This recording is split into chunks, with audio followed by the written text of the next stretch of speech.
Hello friends, नमस्कार, सत श्री अकाल, आदाब। एक बार फिर स्वागत है आपका हमारे YouTube channel GATE and ESE mechanical in 10 में।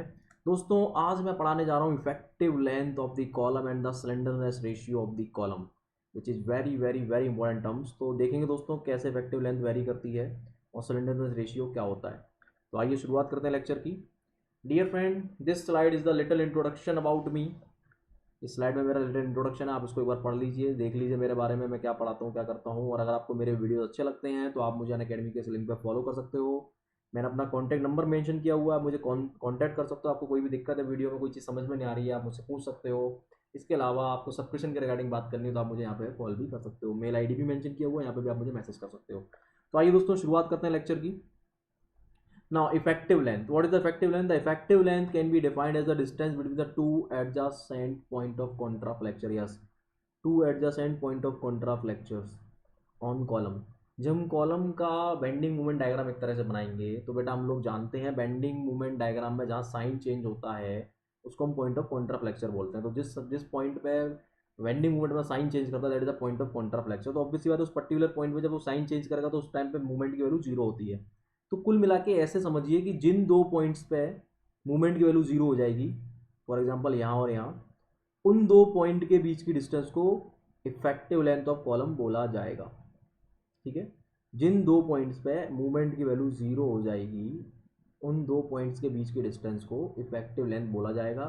ये कैसे है डिटेल में पढ़ने के लिए बेटा आप मुझे अनअकैडमी के प्लस पे फॉलो करें या फिर मेरा जो दूसरा चैनल है हम लोगों का अनअकैडमी का, let's crack GATE and ESE, वहाँ पे मैंने बेटा इसको डिटेल में पढ़ाया हुआ है। तो कुल मिला के मैथमेटिकली मैं बात कर रहा हूँ तो यहाँ पे दोस्तों जब दोनों सिरों जब दो जगह पे बेंडिंग मूवमेंट की वैल्यू जीरो की, इन दोनों पॉइंट के बीच की डिस्टेंस इफेक्टिव लेंथ कहलाएगी। बस इतना फिलहाल आपको समझना है इस केस में। ठीक है, चलिए आगे बढ़ते हैं दोस्तों। Values of the equivalent length changes according the type of the column. बिल्कुल ठीक बात है, जैसे जैसे टाइप ऑफ कॉलम चेंज होगा वैसे वैसे इफेक्टिव लेंथ और द इक्विवेलेंट लेंथ एक ही बात है बेटा। इफेक्टिव लेंथ और द इक्विवेलेंट लेंथ एक ही बात है। इफेक्टिव और इक्विवेलेंट लेंथ एक ही चीज़ है। तो कैसे चेंज होगी दोस्तों देखते हैं। Effective length, we have four types of column according to their end conditions. उसके एंड की कंडीशन के हिसाब से हमें ये चार तरीके के कॉलम मिल सकते हैं। ऐसा कॉलम जिसके दोनों एंड हिंज हैं, ऐसा कॉलम जिसका एक एंड फिक्स है दूसरा फ्री है, एक ऐसा कॉलम जिसके दोनों एंड फिक्स्ड हैं, और एक ऐसा कॉलम जिसका एक एंड फिक्स है अदर हिंज है। तो इन चारों कॉलम के हिसाब से दोस्तों उनकी इफेक्टिव लेंथ चेंज हो जाती है। एग्जाम्पल के तौर पर बोथ एंड हिंज का मतलब ये है कि एक ऐसा कॉलम, सी केयरफुली, एक ऐसा कॉलम जिसके दोनों एंड, दोनों सिरे, एक सिरा ये एक सिरा ये, दोनों सिरे हिंज है लाइक दिस, हिंज है लाइक दिस, ऐसे कॉलम को बोलते हैं हम लोग, क्या बोलते हैं, a column which is fixed hinge at both and. और दोस्तों अगर आप इसका बेंडिंग मोमेंट डायग्राम बना के देखेंगे तो इस पॉइंट पे बेंडिंग मोमेंट जीरो होता है, इस पॉइंट पे बेंडिंग मोमेंट जीरो होता है। सिंपली आप वैसे भी जानते हो हिंज पॉइंट पे मूवमेंट क्या होता है, जीरो होते हैं, हिंज पॉइंट पे मूवमेंट जीरो होता है। तो दोस्तों इस केस में अगर ये कॉलम की टोटल लेंथ एल है तो बेटा इफेक्टिव लेंथ भी एल ही होगी। ठीक है, तो effective length equal to L, क्या यही लिखा हुआ पीछे मैंने, बिल्कुल सही बात था, यही लिखा हुआ है।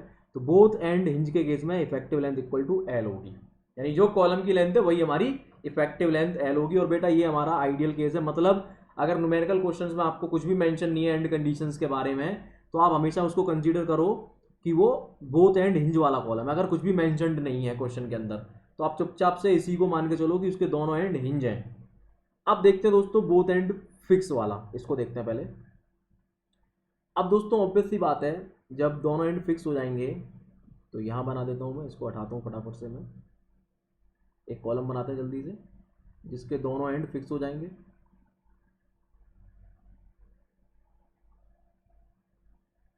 ये भी फिक्स, ये भी फिक्स। दोस्तों अगर आपके एक्सिस का डेविएशन चेक करें कंप्रेसिव लोड के अंडर, जब इसमें कंप्रेसिव लोड आएगा तो इसके एक्सिस का डेविएशन समथिंग लाइक दिस, इस तरह से डेविएट करेगा बेटा। तो इस पॉइंट के अबाउट करीब मूवमेंट जीरो हो जाएगा और इस पॉइंट के अबाउट करीब मूवमेंट जीरो हो जाएगा।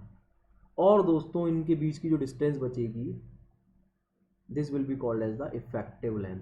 और अगर total length of the column L है तो इस केस में बेटा इफेक्टिव लेंथ कितनी होगी, एल बाई टू, यानी कि L E equal to 0.5 L। तो क्या मैंने यही लिखा हुआ है, चेक करते हैं एक बार। यस, यही लिखा हुआ है, एल इक्वल टू 0.5 L। ठीक है। अच्छा, एक और चीज़, इसका एक और मैं ज्योग्राफिकल मेथड आपको बताता हूँ, मतलब इसको डायग्राम से कैसे देख पाएंगे हम। बेटा जब भी कोई कॉलम बकल करेगा तो उसके अंदर जो एक्सिस का डेविएशन है इस तरह से होगा, तो ये कटोरी बनेगी, है ना, कटोरी इन द कर्वेचर बनेगा लाइक दिस। इस कर्वेचर को देखिए, तो कर्वेचर एक तरह से जितनी लेंथ में बन रहा है, इन शॉर्ट अगर मैं बोलूँ तो ये कटोरी जितनी लेंथ में बन रही है एक तरह से, ये कटोरी जितनी लेंथ में बन रही है उस कटोरी को आप मेजर कर लो, कटोरी की तरह ना, ऐसे करके देखो तो कटोरी की जैसा है। तो ये जो कर्वेचर बन रहा है वेदर कॉन्वेक्स और कॉनकेव, इस कर्वेचर को देखो, इस कटोरी को देखो, तो कटोरी जितनी लेंथ में बनेगी वो आपकी इफेक्टिव लेंथ है। तो इस केस में कटोरी लगभग, फिर इसको कैलकुलेशन करके देखेंगे तो ये कटोरी बेटा इतनी हाफ लेंथ में बनती है, इसलिए इफेक्टिव लेंथ हो जाएगी L/2।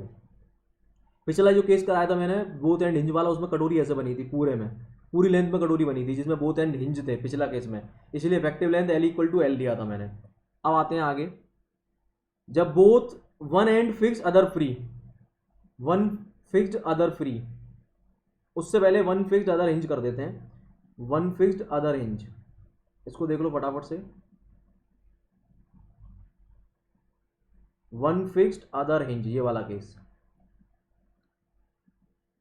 तो बेटा फिक्स्ड एंड पे यहाँ पे मूवमेंट जीरो होता है, वी नो दैट, और ये बेटा इस तरह से डिफॉर्म करता है इसका एक्सिस समथिंग लाइक दिस, तो इसका समवेयर हेयर मूवमेंट जीरो होगा।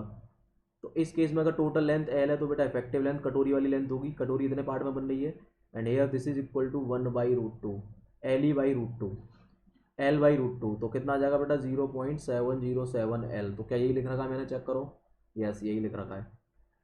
ठीक है दोस्तों, तो one and fixed other hinge. अब बचा हमारा वन फिक्स्ड अदर फ्री, ये बहुत इंपॉर्टेंट है। तो देखिए दोस्तों, one fixed other free, it is very important case. इस केस में देखिए कैसे कटोरी बनाऊंगा मैं, समझिए बहुत इंपॉर्टेंट केस है ये।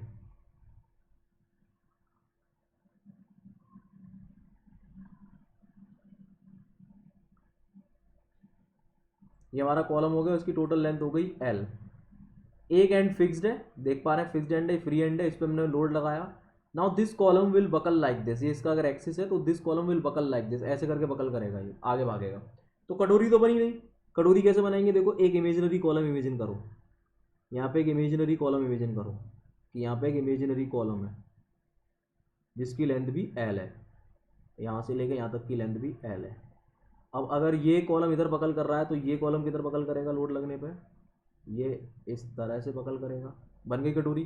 तो कटोरी कितनी लेंथ पे बनी बेटा, कटोरी बनी टोटल लेंथ पे 2L पे, तो L इक्वल टू 2L। तो इस केस में इफेक्टिव लेंथ 2L होती है। तो बेटा यहाँ चेक करो क्या यही लिख रखा है मैंने, yes effective length L equal to 2L। तो इस तरह से दोस्तों हम इफेक्टिव लेंथ निकाल सकते हैं। अब जल्दी से आते हैं दोस्तों स्लेंडरनेस रेशियो पे।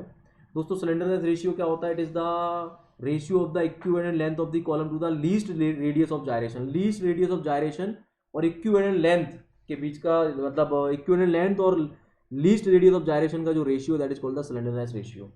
ठीक है, वेयर के is the least radius of gyration and L is the effective length और द इक्विवेलेंट लेंथ। तो अगर ये रेशियो 30 से कम आता है तो कॉलम शॉर्ट माना जाता है, ये रेशियो अगर 30 से 80 के बीच में आता है तो उसको मीडियम लेंथ कॉलम बोलते हैं, और अगर ये रेशियो 80 से ज़्यादा होता है तो बेटा उसको लॉन्ग कॉलम बोलते हैं। वेरी इंपॉर्टेंट, ये बेटा आपके ऑब्जेक्टिव क्वेश्चन में भी पूछा जाता है PSUs वगैरह के अंदर, तो याद रखेंगे इस रेंज को। सिलेंडर रेशियो अगर 30 से कम है तो लॉन्ग शॉर्ट, 30 और 80 के बीच में तो मीडियम, और उसके बाद अगर 80 से ज़्यादा है तो लॉन्ग कॉलम कहलाएगा।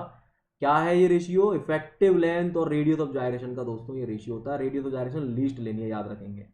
ठीक है फ्रेंड्स, तो आई होप कि इतना पार्ट आपको समझ में आया होगा। बाकी बेटा डिटेल स्टडी करनी है तो उसके लिए आप प्लस पर जाइए, प्लस के सब बेनिफिट्स आपको मिलेंगे मेरे कोर्स से, GPS लाइव से। ठीक है, और ये प्लस के सब्सक्रिप्शन की कुछ डिटेल्स यहाँ पे बेटा आप मेरा कोड यूज़ कर सकते हैं GPS live to get the 10% discount.